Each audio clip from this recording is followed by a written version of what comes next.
Assalamualaikum warahmatullahi wabarakatuh. Yang terhormat Ibu Nur Komariah selaku dosen pengampu mata kuliah Ekonomi Produksi Pertanian. Kami dari kelompok 4 Ekonomi Produksi Pertanian kelas A akan mempresentasikan hasil kerja kami, yakni tentang fungsi produksi Cobb Douglas pada komoditas kacang panjang dengan studi kasus di Kecamatan Wuluhan, Kabupaten Jember, musim tanam 2010. Dengan saya sendiri, Ahmad Difki, NIM 43, dan juga teman-teman Febriana NIM 31, dan Duratus Adah NIM 95, dan yang terakhir, Yulianti Ratna Ningtyas NIM 47, Angkatan 2019. Pada studi kasus komoditas kacang tanah ini, kami dari kelompok 4 untuk menguji pengaruh modal, pupuk, lahan, tenaga kerja terhadap produksi, maka dilakukan beberapa uji analisis. Di antaranya yakni kami menggunakan 5 uji asumsi klasik. Yang pertama, 1 uji normalitas, 2 uji multikolinialitas, 3 uji heteroskedastisitas, 4 uji autokorelasi, Durbin-Oudson, dan juga yang terakhir uji linearitas. Selanjutnya yakni data input, di mana terdapat 30 data untuk menguji data tersebut, yakni variabel independennya, modal, pupuk, lahan, tenaga kerja, serta variabel dependen yang digunakan yakni produksi kacang tanah. Oke, masuk ke uji analisis yang pertama, yakni menggunakan uji normalitas one sample Kolmogorov Simnortef. Dalam uji normalitas ini untuk menguji variabel independen, modal, pupuk, lahan, tenaga kerja terhadap produksi, terdapat beberapa ketentuan, yakni jika nilai SIK pada tiap variabel lebih besar dari 0,05 maka variabel tersebut dinyatakan normal. Dan yang kedua, jika nilai SIK pada tiap variabel lebih kecil dari 0,05 maka variabel tersebut dinyatakan tidak normal. Sehingga dari perolehan uji analisis uji normalitas ini dapat diinterpretasikan berdasarkan hasil analisis terlihat bahwa semua variabel memiliki nilai SIK lebih besar dari 0,05, sehingga dengan demikian dapat dinyatakan bahwa semua variabel tergolong normal, yakni modal, pupuk, lahan, tenaga kerja, dan juga produksi. Yang selanjutnya yaitu uji multikoliniaritas. Bisa kita lihat bahwasannya di tabel hasil analisis SPSS nilai VIF kurang dari 10. Dan ini mengindikasikan bahwasannya variabel modal, pupuk, lahan, serta tenaga kerja bebas dari multikoliniaritas. Yang selanjutnya yaitu uji heteroskedastisitas menggunakan scatter plot. Nah, syaratnya apabila tidak ada pola yang jelas pada gambar scatter plot dan titik menyebar di atas dan di bawah angka 0 pada sumbu Y, maka dinyatakan bahwa tidak terjadi gejala heteroskedastisitas. Nah, berdasarkan output SPSS scatter plot di samping, dapat disimpulkan bahwasannya data tersebut tidak terjadi gejala heteroskedastisitas karena sebaran datanya menyebar dan tidak membentuk sebuah pola. Uji heteroskedastisitas ini juga bisa menggunakan nilai signifikansi. Apabila nilai signifikansi lebih dari 0,05, maka kesimpulannya bebas dari heteroskedastisitas. Oke, selanjutnya uji autokorelasi. Pada tabel summary Durbin-Oudson, untuk kali ini dasar keputusan yang digunakan adalah untuk kriteria autokorelasi DW-nya sudah dijelaskan di atas, dan kesimpulannya berdasarkan hasil analisis yang diketahui, yakni nilai DW adalah sebesar 2,177 dan diketahui nilai DL yang dilihat dari tabel Durbin-Oudson itu sebesar 1,142 dan DU-nya 1,738, dan di jumlah diketahui nilai 4 min DU sebesar 2,261 dan nilai 4 min DL sebesar 2,857. Terlihat bahwa nilai DW berada di antara nilai DU dan nilai 4 min DU. Ya, ini sebesar yang nilai DU sebesar 1,738 dan nilai 4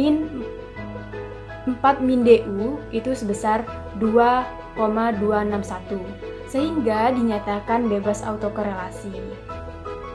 Selanjutnya uji T.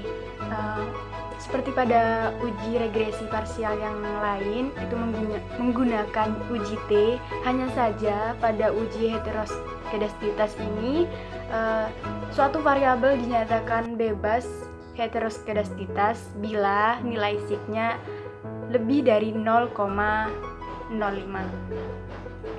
Dan untuk pada tabel koefisien dihasilkan bahwa nilai sig dari variabel yang kita gunakan, yakni ada modal, pupuk, lahan, dan tenaga kerja, itu dinyatakan lebih dari 0,5.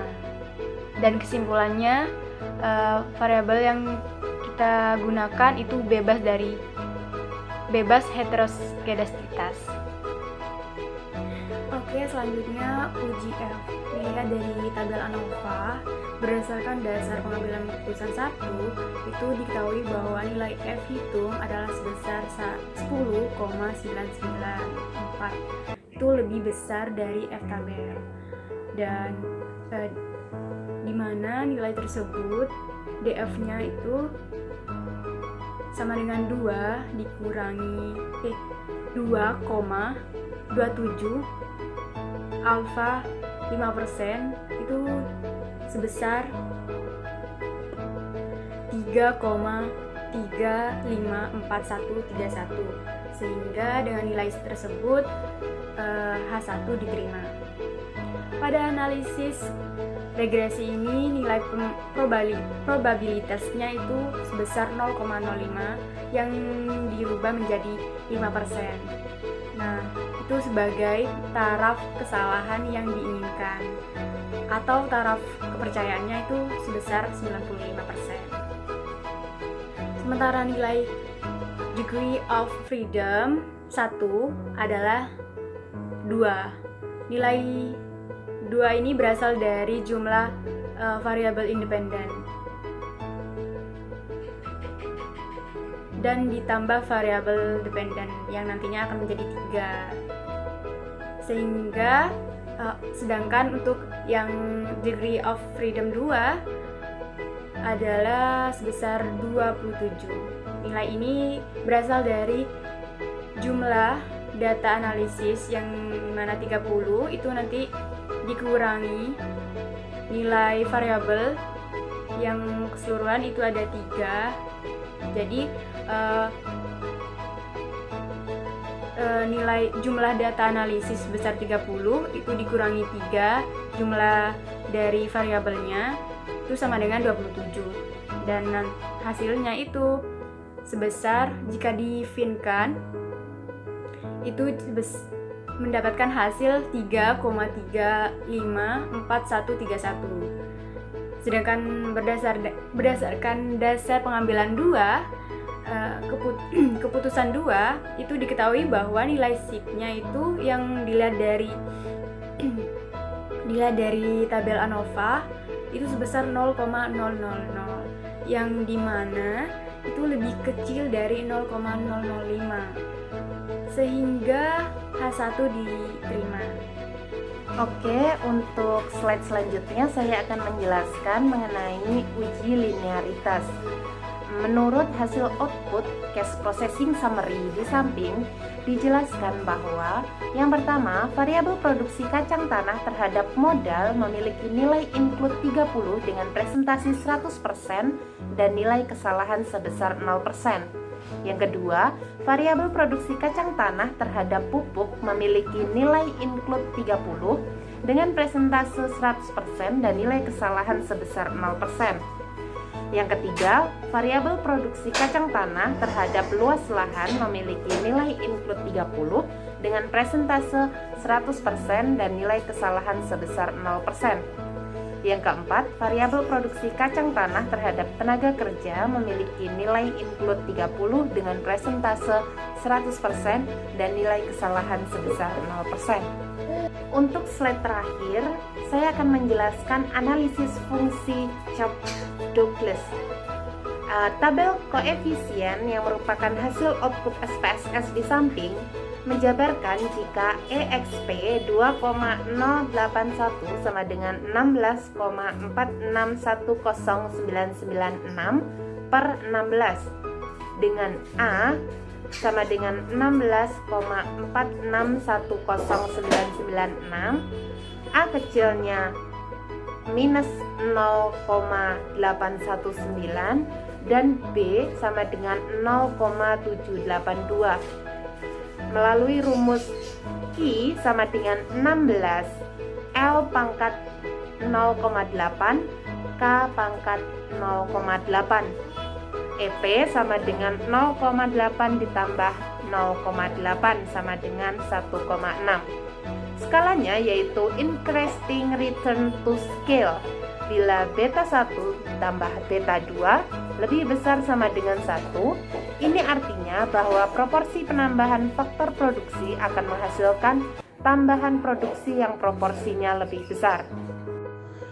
Mungkin cukup sekian pemaparan presentasi mengenai fungsi produksi Cobb-Douglas pada komunitas kacang panjang oleh kelompok 4. Kurang lebihnya saya mohon maaf. Kelompok 4 undur diri. Wassalamualaikum warahmatullahi wabarakatuh.